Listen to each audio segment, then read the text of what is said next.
That's okay. We'll just keep doing the Growlithe until we can get one of those, and then we can do the Vulpix. So, yeah. Ariados is also a really cool shiny. I do have a few of those as well. So I don't really need to go get those. Also, Spinarak is in Legend ZA, so like, if I wanted a shiny, I could I could do that. Yeah. I hope shiny hunting is fun in Legends CA, because it was fun in Legends Arceus, so hopefully it's just as fun. I'd be very interested to see if they do raids or something, like they did in Scarlet and Violet. So like raid events, like they did say that, you know, doing the whole ZA Battle Club seasonal thing.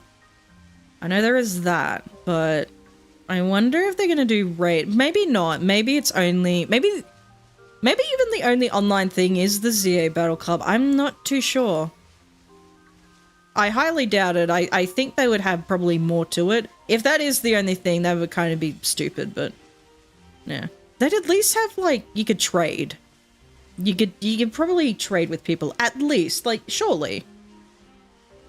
Because you could still do that in Legends Arceus. Like, at Legends Arceus, it was more tailored towards a single-player experience, so say if you wanted to evolve your Alakazam or something, you Kadabra into an Alakazam. They did have the item for that, like the link cable item, so you could still do that. You could still, but, like, you could also trade with a friend, or trade with, like, you know, a family member or something, and still evolve it that way. So there was that option there, but definitely was catered to more towards a single player experience. But Legends ZA, it seems like it's going to be more, you know, a lot of play with other people, you know, multiplayer aspect type of it.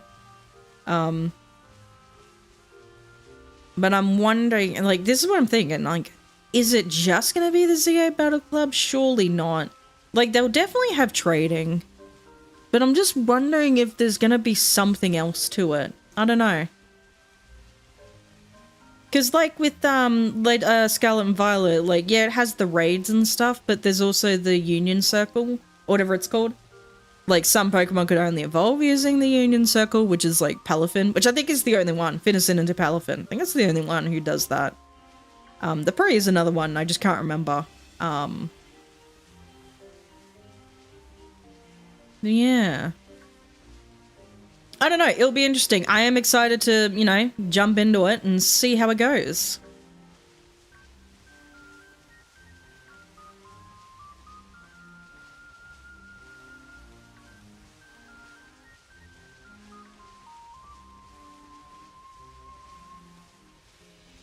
I think it'll be fun. Like, I have a feeling it'll at least be fun.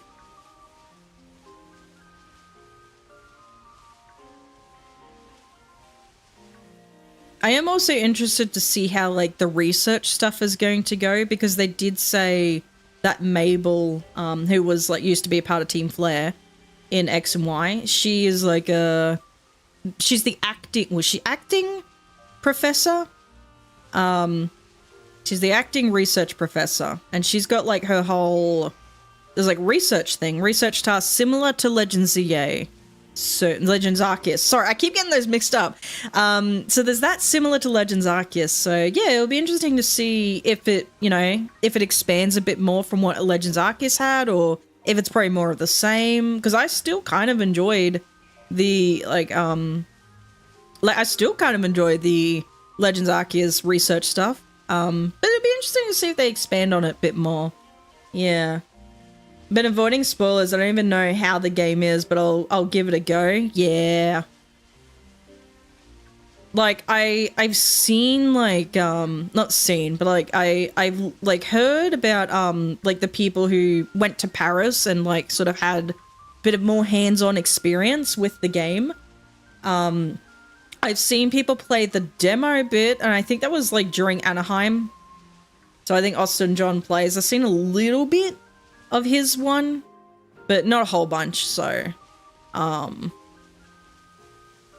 Because I think he was still at Anaheim at the time that he uploaded his his experience with the demo. So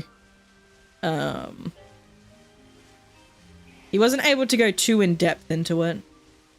But I saw, was it Shiny Catherine's video? I think it was, I could be wrong. I think it was Shiny Catherine's video on when she went to Paris.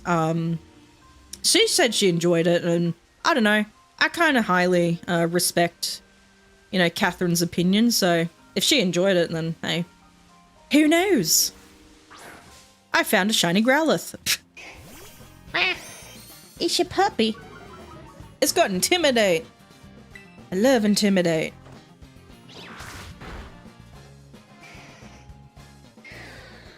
I don't know if you have Flare Blitz or something, so I'm just going to Spore you.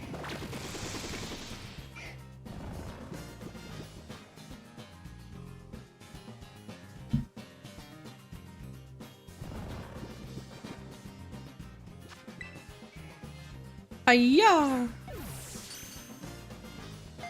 Got it. Yeah, so pretty much all I know is, like, from what we've seen of the trailers and about as much as other content creators could say when they experienced, like, the demo. So, yeah, there's that. And look, they seem to have enjoyed it, even from the demo. They seem to have enjoyed it so far. I think they said the battle... Oh, fuck, I hate that. I don't know how they have said in terms of, like, the battle mechanics. I think they said, like, I think a few people said it's good. It's not too difficult, but I could be wrong. I'm not entirely sure what they... I feel like some people have said, I don't know. Anyway. I'm expecting the battle system, like the real-time strategy type of thing, to not be too difficult, but to be fair, I have said this before, I play a lot of different games, so I like to play more challenging games as well, so I'm not too fussed in that regard. I know the starters and 2 megas and the region. How have you avoided everything else? Holy moly. You are built different. I guess I had to sort of like keep up with all the news and stuff, because I do have to sort of post it in the Discord in the news section, because people like to know. So really all I know is what's officially been announced from, like I said, what's officially been announced from Pokemon and what people have said about the demo. That's literally all I know. Like I know about the like the DLC stuff. I know about all the new megas. Well, I don't know all about the DLC stuff, because the DLC stuff, it's more like here's a rough premise. A very, very vague premise. Here you go. I was like, okay. I guess I'll have to wait and see. It's very vague what they've told us anyway, so. But, that is right. Yeah. Oop.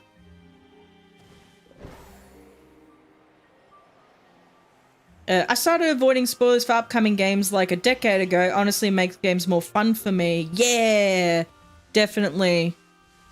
That's awesome. I don't like looking at leaks as well, and I think that's kind of because of the reason. It's just like, I just want to experience the game when it comes out, as it comes out. Like, I'll look at official announcements for it leading up to the release, but other than that, it's like, you know, I don't care. I am at work. See you next time. Have a nice day. Oh, well, enjoy your work. Thank you for stopping by. I hope you have a good day. I don't have to go in until Thursday, so I think I have to partner up with someone actually this time around. I'm not entirely sure how it's going to work. This one, it's like, I don't know. I don't even know entirely what sections I have to do, and we'll figure it out. I usually just rock up and be like, all right, give me my key. I'll see you at the end of the shift. Hand me my keys. I'm good to go. Oh, God.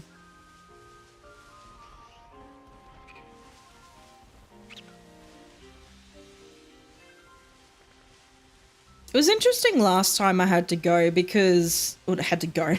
As if I have to travel anywhere. But it was interesting last time they called me in because they said, we need you to do... every, like Tuesday for, like, 3 weeks. And I was like, oh, okay. So I would literally have to come in for, like, a Tuesday. Because, the person I was filling in for had to do, like, a certificate course.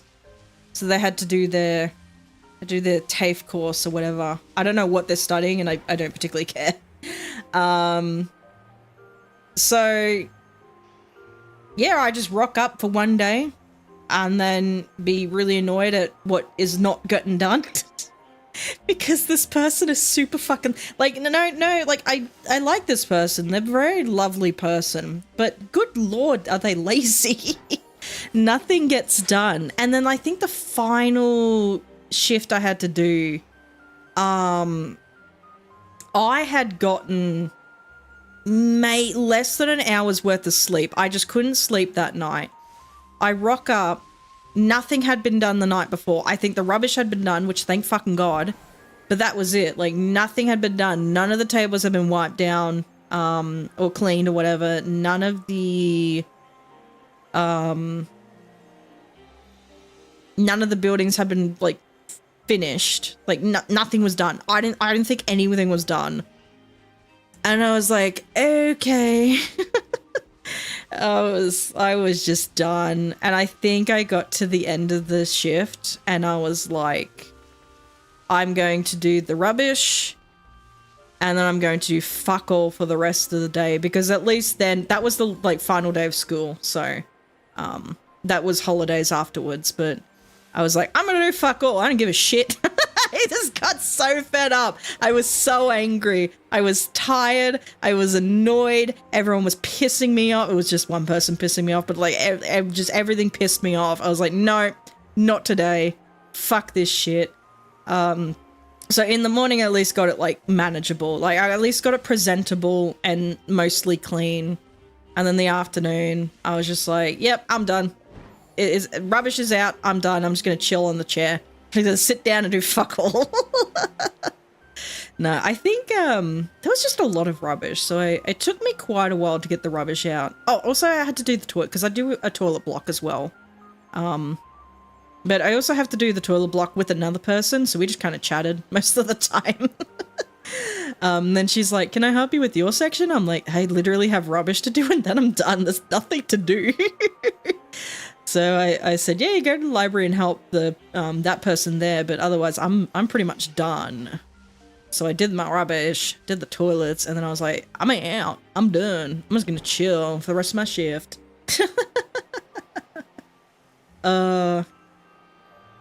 It's so easy to be grumpy and a little sleep. Yeah, definitely. Is that the sandwich? I think that's the sandwich. All right.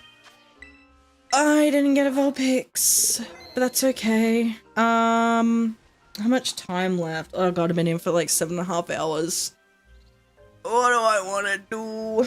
I think I want to go. I didn't finish all of the, thingy. Is there one Pokemon I kind of want to do before I go? Where are the things? I didn't finish. I didn't finish off all of my Urban Mystica. That would have taken me so long to do. To get it all. Oh well. I keep thinking like I never had enough Urban Mystica. Like every time I would stream shiny hunting, I'm like, I never have enough. So I'd have to go get more. I had plenty. I had plenty to go around. Where do we end this? I guess we end it where we started. We go back home. We end the stream where we started.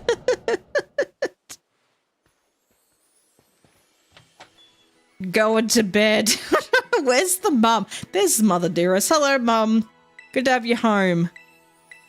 Oh, she's healing me. Okay, thank you, Mother Dearest. Thank you. Oh, there's a little Pikachu logo on the... Oh, look at that. The new fridge you bought when you moved in. There are sandwich ingredients in it. I never actually, like, explored. It's an induction stove. You should get your mum's help if you're going to use it. Are you suggesting I'm going to burn the house down? It's not that hard to operate an induction stove. I'm not 12. Am I 12? How old are we in this universe? I don't know. It is assumed that you're like 10 years old in the Pokemon world, but like, I don't think, I think there are some, like even in Black and White and Black 2, White 2, I think you're considered to be a teenager.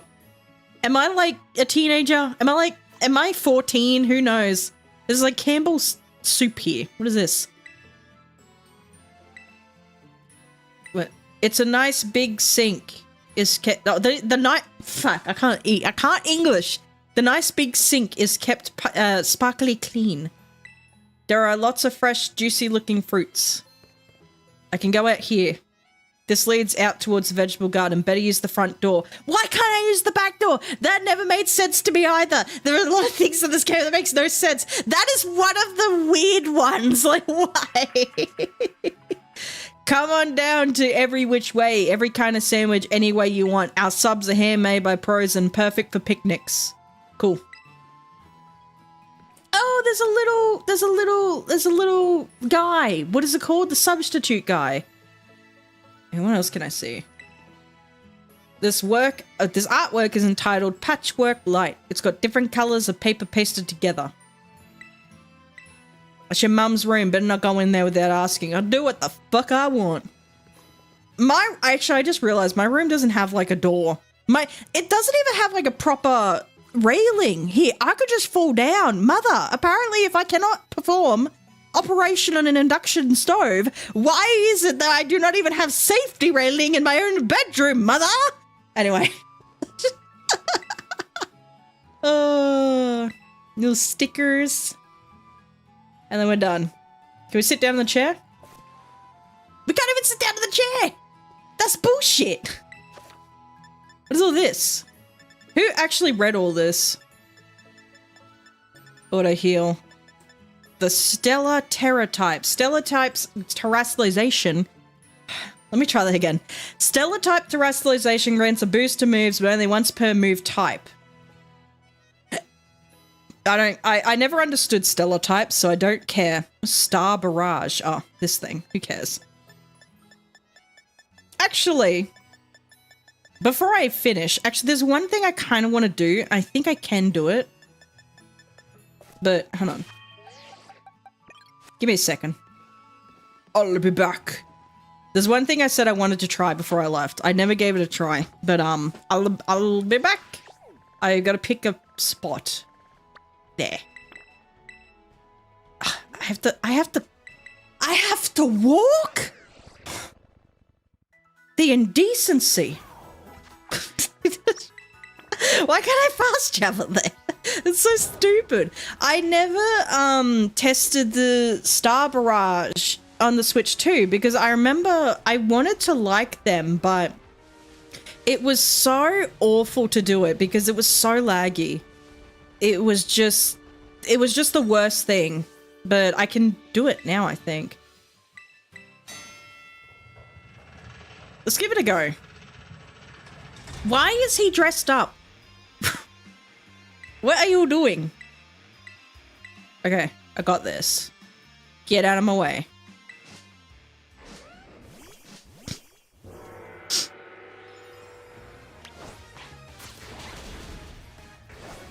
I don't know why I have Ogerpon, but I have Ogerpon. Poor Ogerpon's gonna die. What is you doing? Oh, never mind. What am I doing? I'm whistling. Okay, it's a lot better than what it used to be. I'm telling you that now.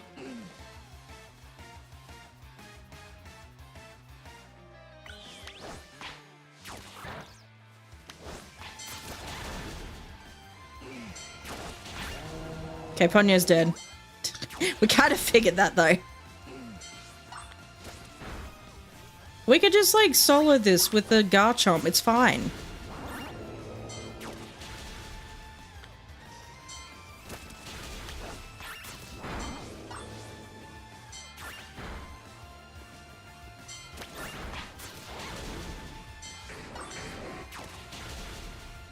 Yeah, it's still kind of not that great. I mean, performance-wise, it's amazing. I'm not saying it's still fucking terrible, but like, I don't know. Maybe it's just because I've been so let down by the release of it that I'm just kind of like, I don't really care about these. They're not that fun. Maybe had it been like this way when the game was released, maybe I would have had a bit more fun with it, but like, it's not that fun. Like, you do enough of the, like... Do I have to beat these guys? That's weird. But, like, you do enough of the let's go feature. It's kind of like, eh. Just the same thing. What am I missing? I'm missing 5. Where are my victims? Over this way? Oh, there they are.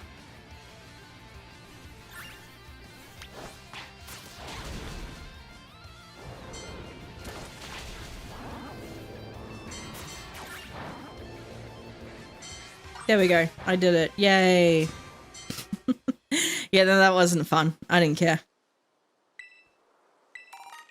And all you get is like LP. Yeah, whatever. Yeah, it's kind of lame. Anyway, no. Okay, let's go back. Let's go. Let us leave. Go back home.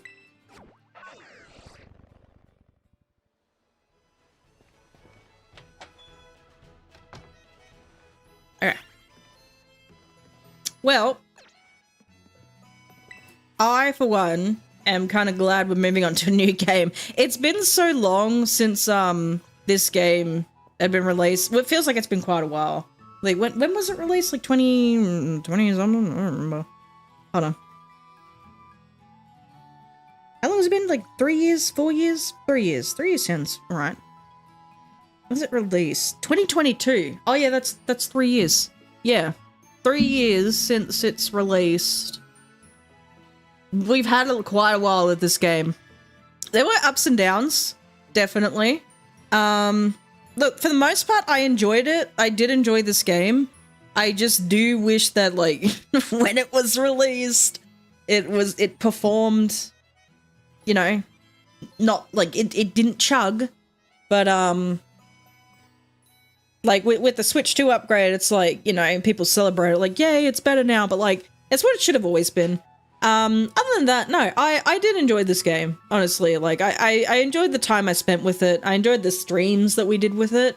I do love the shiny hunting in it, but yes, I am thankful and very grateful that there is a new Pokemon game coming out, new content to do. And next year's going to be pretty big with Pokemon being its 30-year anniversary and all that.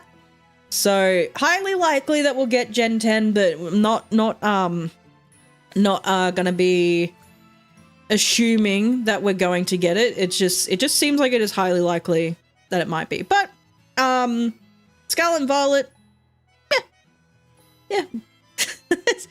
Was one of the games of all time. Still pretty good. I'm glad that it's over. It was fine. It was fine. Definitely a solid game. Not like nowhere near like Pokemon Platinum or Emerald or like Fire Red Leaf Green, Legends Arceus. Not even, I don't even think, I would say like Sword and Shield is slightly better. Though maybe they're kind of on the same level about, they're both good. Very excited for Legends Z8 to come out, so I will be streaming that on the 16th. Well, it's the 16th my time. But I will be a few hours late because I do have to work, and then I don't come back until, what, like around 9-ish, so 9 will probably, like 9 AM Australian Eastern Standard would probably be when I'm on for that. but the stream is scheduled anyway on the YouTube channel, so you can just wait there for that. Anything else I need to say before I go? I do have a video that I need to get out before then. And I really should be getting into it because I don't have a lot of time. It shouldn't take me too long to finish editing. It's not a gargantuan project. It was more like a small little thing. But yeah, this is the very final Scarlet and Violet stream. If I ever come back to Scarlet and Violet, it'll be in like a video, if at all. But I don't see myself streaming it anytime soon again. It'll just be, so pretty much, I will have like a sort of a first impressions look for Legend ZA this week. And then next week, I'll try and at least, because I still have like a few days of work. I think the first half of the week, I will be at work, so I'll try and at least get on for a few hours a day. We'll try and finish like the story campaign at the very least, and then the rest of the week it'll be fine. Pretty much free reign. So I'll try and at least stream a full week next week, and then I'll be back to doing like 2 to 3 times a week, probably like back to 2 times a week. I had been doing 3 times a week streams, but I might just jump back to 2 times a week because I really kind of need to focus on recording videos more rather than streaming. So for the rest of the year, it'll mostly be Legend ZA stuff. A few other things littered in here and there. You know, I don't want to say too much, but yeah, mostly Legend ZA stuff. Anyway, Scarlet and Violet, thank you. Not gonna miss you too much, but I had fun while it lasted. I gotta say I did enjoy it, but I am excited for new things for Pokemon. Like we've been beating this poor dead horse for 3 years now, starved of new content, and it's finally here, Legend ZA.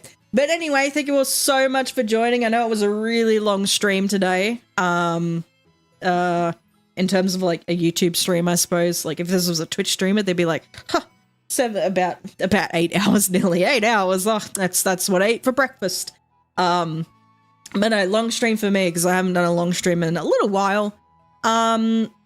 So I don't think there's anything else I need to announce except I am going to, I do have the Patreon up.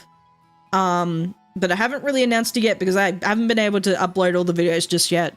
So as soon as like I get most of the videos uploaded, then I'll like announce it at least that it's like it's available. So there's that. Other than that, I don't think there's anything else I need to say. I think I've said everything I needed to say. But yeah, no, thank you all so much for joining, for watching the stream.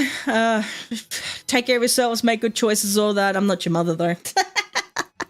Yeah, I will see you all for the release of Legend ZA.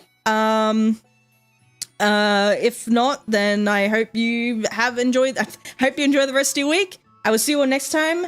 I'm just trying to think. Like, is there anything else? I think that's it. No, I think that is definitely it. I think that's definitely all I need to say. But anyway, nope. Thank you all so much for joining, all for watching. Bye, bye, bye. I will see you next time. Have a good one. Be safe and all that. Make good choices. Blah, blah, blah, blah, blah. All that shit. I don't know. But thank you. I appreciate you all. Yeah. No, all good. Bye, bye, bye. I got to end it because otherwise I will keep going on and on forever. Bye, bye, bye, bye. Bye, bye, bye, bye. Bye, bye, bye, bye.